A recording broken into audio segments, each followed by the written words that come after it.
So, you were recently diagnosed with diabetes.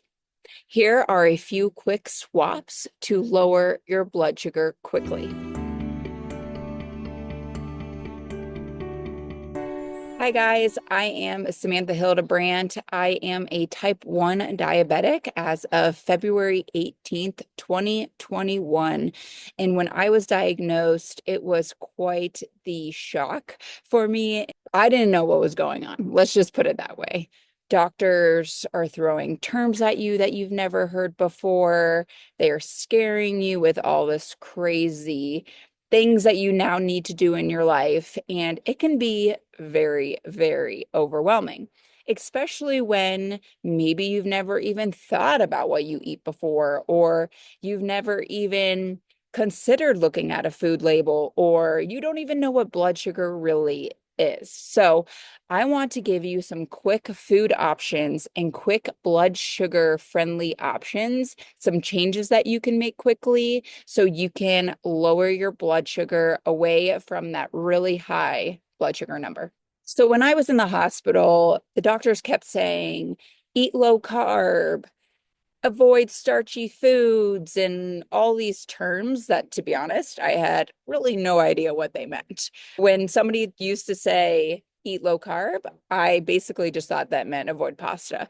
So I didn't really know what that meant. Okay. I didn't know the intricacies of what blood sugar really is. I didn't know, the numbers that I'm supposed to be in between. I didn't know. I wasn't a nurse major. I wasn't a doctor. I literally had no idea what blood sugar even was. And so, if you were just recently diagnosed with diabetes and you're the same as me, you may be a little overwhelmed right now, which I would just like to say is completely normal. Okay.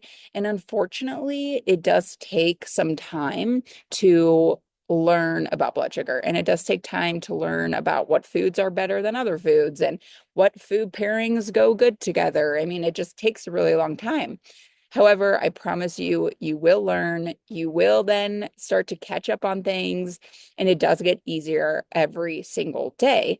But it is very, very overwhelming in the beginning. So I thought, hey, let's give you some quick options that if you're going to the store today, you can go buy and you can eat these items to just help, get you started learning about eating low carb and just doing these things that will just help your blood sugar overall.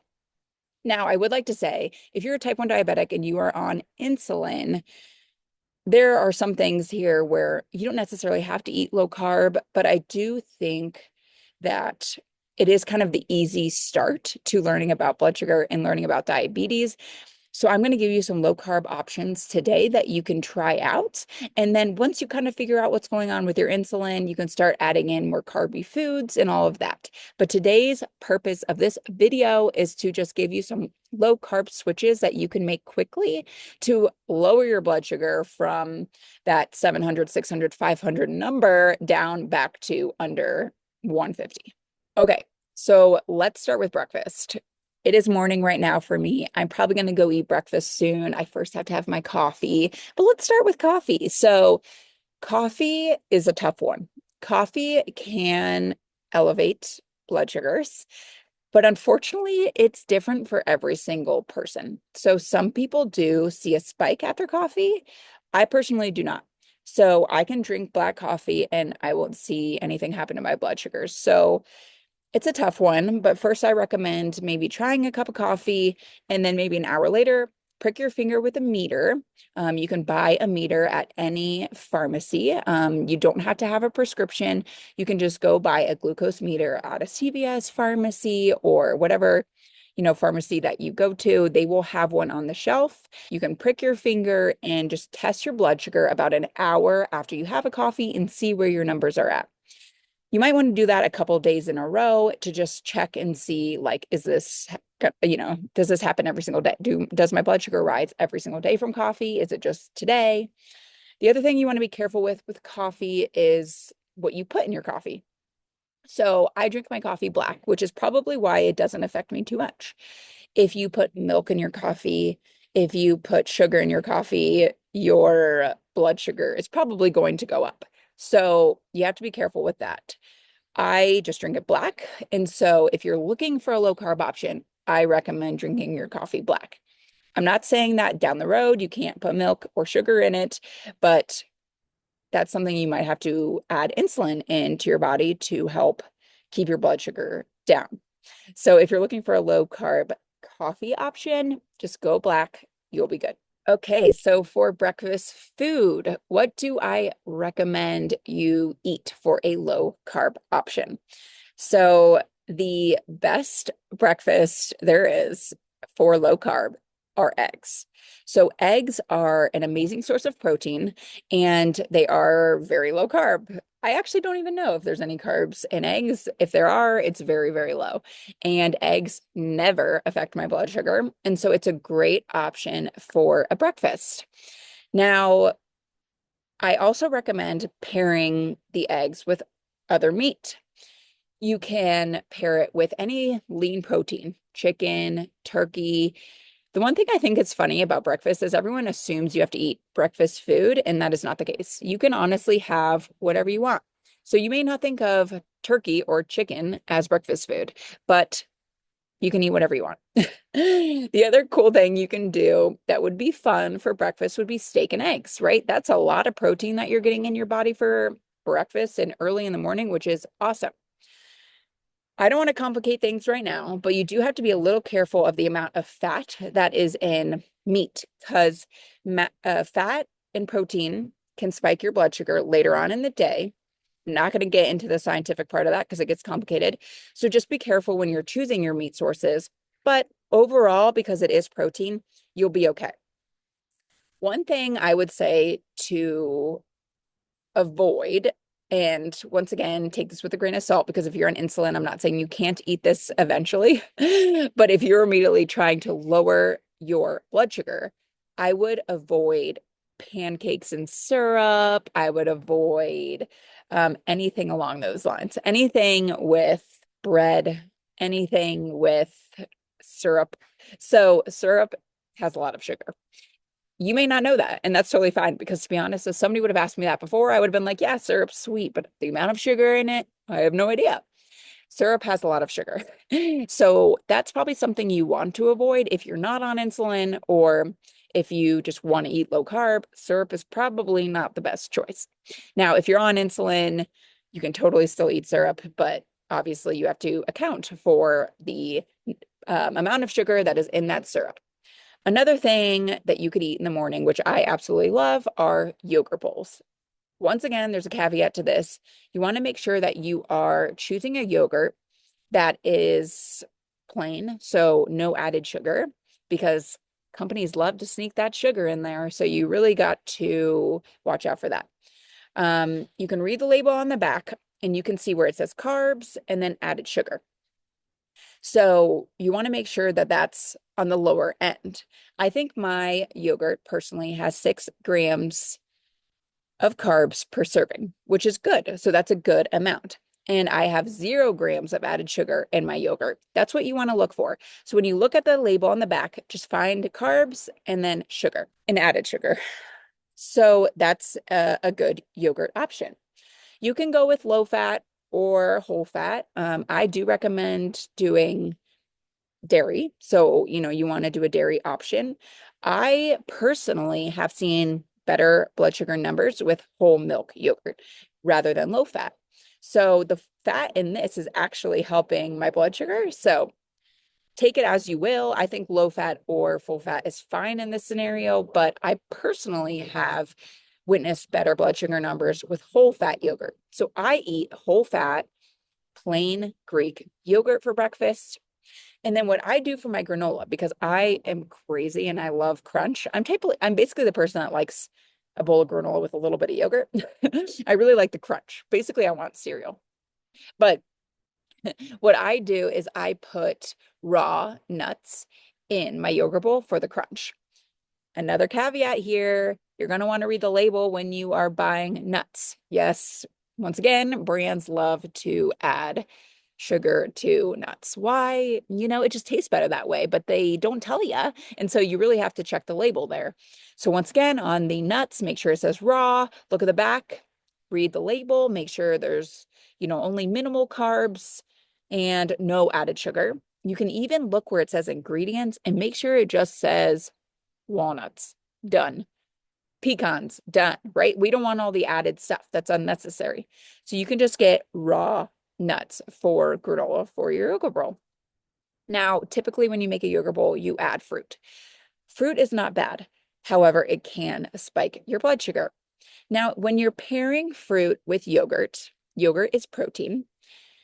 There's a really cool thing that happens. And once again, I'm not going to get into the scientific part of this because I don't want to overwhelm you if you're newly diagnosed.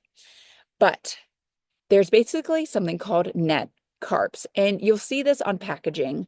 Um, Basically, when protein is paired with fiber and fat, there's something that equals net carbs. And basically, that means that the carb amount is minimized because of the fiber and the fat. And so that's what happens when you pair your meals. When you pair your meals with fat, protein, fiber, all of these things, the sugar is going to be a little bit minimized, which is really, really cool. So when you're making a yogurt bowl, there's protein, there's fat. The nuts have fat and protein, great source of protein and fat. And then you are adding the sugar source, which is the fruit, which is all natural sugar. So that's great. You're not putting any other random added sugar in that. So it's okay. Fruit is okay. But I wouldn't load your yogurt bowl with fruit. I would maybe just sprinkle it with some berries. Berries are a great source of fruit that is low in sugar and will, keep your blood sugar down. There are some other fruits that might spike your blood sugar more, like pineapple. If I eat pineapple, I'm going through the roof. So there are things that you might want. There are fruits that you might want to avoid putting in your yogurt bowl. So I would recommend sticking with blueberries, blackberries, and raspberries. But once again, only sprinkle them on top. Do not load your yogurt bowl with fruit. But other than that, that is a good low carb breakfast option. Okay, let's dive into a low carb lunch option. I love bowls. Bowls are my favorite thing to make. I think it's just really easy to make a bowl, especially when you're in a rush. You can just make any type of bowl you want, right? There's so many different types of bowls you can make. And what I mean by that is you can make a salad bowl, you can make a rice bowl, you can make a noodle bowl. There's so many different things you can make in a bowl. And so I love, just focusing on that for my lunches. And so a good low carb lunch option would be a salad bowl. Salad, lettuce is on the lower carb. So if you're choosing between rice and salad as your base, I would recommend doing a salad lettuce option. Rice can be pretty high carb, and it's a carb that will hit you later on in the day. So you're probably not going to see it immediately, but you might a couple hours later. You may see that hit your blood sugar a couple hours later. Once again, I'm not going to dive into that right now, but I would choose a salad base. That can be spinach, that can be arugula, that could be just a mixed salad option. Those are all good bases for a lunch bowl. Now, once again, I love meat, so I always pair, my lunch options with meat. So I would throw in turkey, I would throw in ground beef, I would throw in chicken. You can throw in steak, you can throw in really any meat option you want in your salad bowl. One thing you want to be careful with salads are dressings. Dressings have a lot of added sugar usually, especially just like the store-bought ones that you buy off the shelf. You want to be careful of that. If you're unsure if your dressing has a lot of sugar, once again, just look at the label, look at the carb count, and look at the sugar count. What I would recommend for a dressing would be just olive oil. Olive oil is a great salad dressing option. It's honestly really good, especially if you top your salad with salt.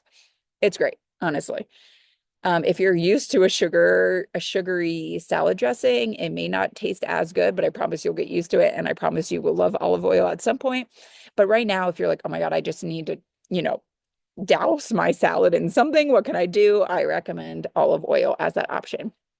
The other one you can look at as a salad dressing is balsamic vinaigrette.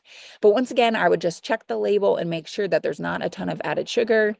The other thing you can put on your salad bowl is cheese. So I love cheese, and cheese is a great low carb option that you can use for your lunches or your snacks. So we're going to dive into snacks now too.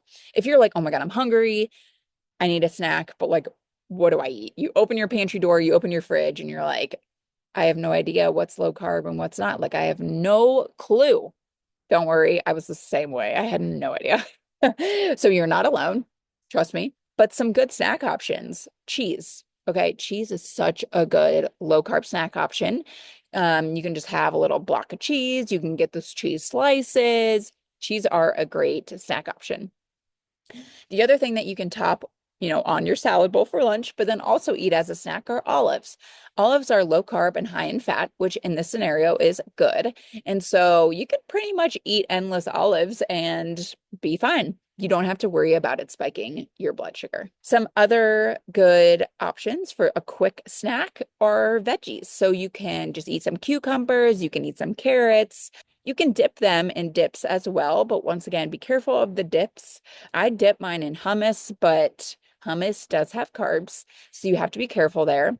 But if you're only dipping like a tiny bit of hummus, I think you'll be okay. It's not going to spike your blood sugar to the moon. But be careful with that. You just should know that hummus does contain carbs. I'm trying to think, you could do a yogurt base, you can dip your veggies in, make a cute little dip with yogurt. That would be a great protein option.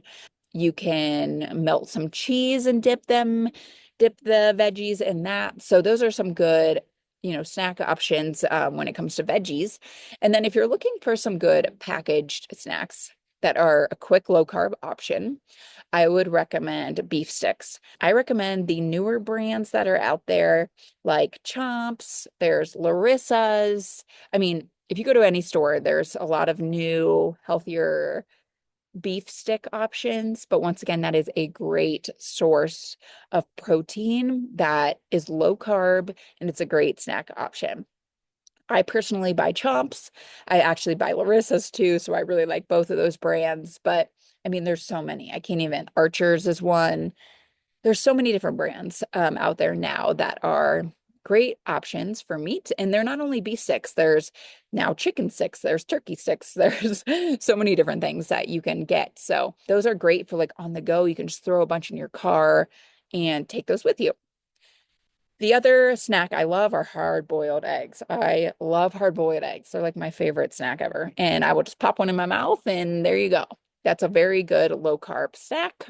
Another packaged snack option that I like are pork rinds. So pork rinds are low in carb and high fat. You do have to be careful with these in terms of calories. They are high in calories. So be aware of that. But they are low carb. So if you're looking for a quick swap here for a low carb snack, pork rinds are good. You should be able to buy them at any store. Pork rinds are so good, but be careful of the calories. They are high in calorie. Okay, let's move into dinner. So, dinner might be similar to your lunch, and that's totally cool, right? You can still switch things up here. You can make different types of bowls, but let's give you some more options. So, when you're making dinner, you have some ideas. So, I always recommend when you're making a dinner plate or a bowl to have a source of greens, a source of protein, and a source of carbs. So carbs are not the enemy here. You do want to eat some carbs. It's just more about pairing it with that protein in the greens and also making sure that it's a good carb option. There are a lot of nasty carbs out there, and so you just want to make sure you're eating a good carb source. And so what I mean by that is if we're making a plate, let's start with the greens, right? So let's say we're going to throw some asparagus on the plate for the green source. Okay. So you lay your asparagus out. Now let's think of a protein source. You could do salmon. That's a good protein source. You could do chicken thighs or chicken breast. You could do steak. You could do beef. You could do pork loin. These are all good protein options. And then you want to throw in a carb source. And when I say carb source, you want to choose a good carb source. What does that mean, Samantha? What is a good carb source? Trust me, I didn't know either. Sometimes I still don't know, and that's okay. A good carb source would be potatoes. Potatoes are a good carb source. red potatoes, yellow potatoes, sweet potatoes. Now, the thing here is I know a lot of people sometimes like add sugar to their sweet potatoes or add toppings. You got to be careful with that. I recommend eating, I guess we'll just say, I don't want to say raw potatoes because I want you to cook them, but nothing on top of the potatoes except for like salt, some seasoning. But I would avoid putting sugar on the potatoes. What I personally do is I boil my sweet potatoes for just like 10, 15 minutes. And then I cut them up and I put them in our air fryer for 10, 15 minutes with salt, usually like some paprika and garlic, and that's it. So that's what I do for my carb source usually. My husband and I eat a lot of potatoes for the carb source for dinner. Sometimes we eat rice, but once again, I would be careful with rice. There are a lot of carbs in rice. So if you're going to do rice, brown rice is the better option. And then also you're going to want to just maybe like a little tiny bit of rice. You don't want to like load your plate with rice because that will spike your blood sugar later on. Just make sure your plate has protein, greens, and then a little bit of carbs. And that is just a great dinner option.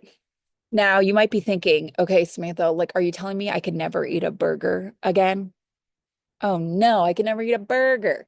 Don't worry, you can still eat burgers. It will be okay. You can still eat these things here and there. Okay. So I don't want you to think like, oh my God, I can never eat a burger again. That's not the case. You can definitely eat a burger. It's more about choosing these things occasionally, right? And this, by the way, I'm talking if we don't have insulin. Okay. If you are not on insulin or you're just trying to eat low carb, burgers are not the best option because of the bread. The meat itself in a burger, like the patty itself, is good. It's the bread that you have to be careful of. Now, if you go to the store, there are some low carb bread options that you can choose, which are fine, right? So if you're going to eat a burger, you can do that. You can still eat the typical burger that you have, but once again, buns, well, one, it's a carb, but two, a lot of brands these days just throw sugar in a bun. You might be like, what? There's sugar in my bun? Yes, there is. So when you're at the store, look at the label, make sure that there's not a ton of added sugar in your burger buns. But yes, you can eat burgers every once in a while. You can totally do it. It's just you don't want to do it for every meal of every day. Your blood sugar will spike. Same thing with like dessert. Yes, you can still have dessert, okay? But like you got to be careful with the dessert because dessert typically has a lot of sugar. So you got to be careful there. There are things you can use in replace of sugar, which is great for us diabetics. Fruit is a great sugar swap. There's no sugar in monk fruit. And it's 1 to 1. So if you are making a dessert, typically dump 1 cup of sugar into the bowl when you're making your dessert. You can now do 1 cup of monk fruit instead, and that will make it a lower carb option. You can also use stevia as a sweetener option. And so if you're looking for recipes on desserts, I would just type in Google. Gotta love Google. You can just type in low carb dessert options and there should be a million that pop up, right? Or you could type in keto dessert options, and that will be a great way to find new recipes with low carb ingredients that you can make desserts with. Now, if you're going to the store and you're looking for a low carb, quick option for a dessert. There are a few brands out there that I really do love. Catalina Crunch is a brand that I absolutely love. The founder is actually a type 1 diabetic, so you can trust them. They will be offering lower carb options. And so that is a great way to find a dessert or a snack. They have snacks too. But that's a great way to find a dessert option that is lower carb. They also have cereal. So Catalina Crunch is a great option for low carb everything, honestly. And then high key cookies are also very good, and they are a low carb little cookie option. So those are some brands that if you're looking for a quick low carb snack dessert switch, those are some really good brands. And honestly, if you're at the store and you're just like so overwhelmed because once again, it is so overwhelming, you always want to look at the label and always look at the carbs and the sugars. And then also you're going to want to look for low carb or the term keto. So those are good options if you're like, I really just want to eat low carb right now. I need something that I don't want to worry about my blood sugar spiking. Low carb or keto are the words that you want to look for. I would still look at the label though and make sure that it is indeed low carb and low sugar. I hope I wasn't overwhelming, and I hope this was very helpful for you if you are newly diagnosed with diabetes. I'm here to help you. Feel free to ask me any questions. Everything will be okay. You will learn this information, and you got this. Okay. Thank you guys so much, and I will see you all next week.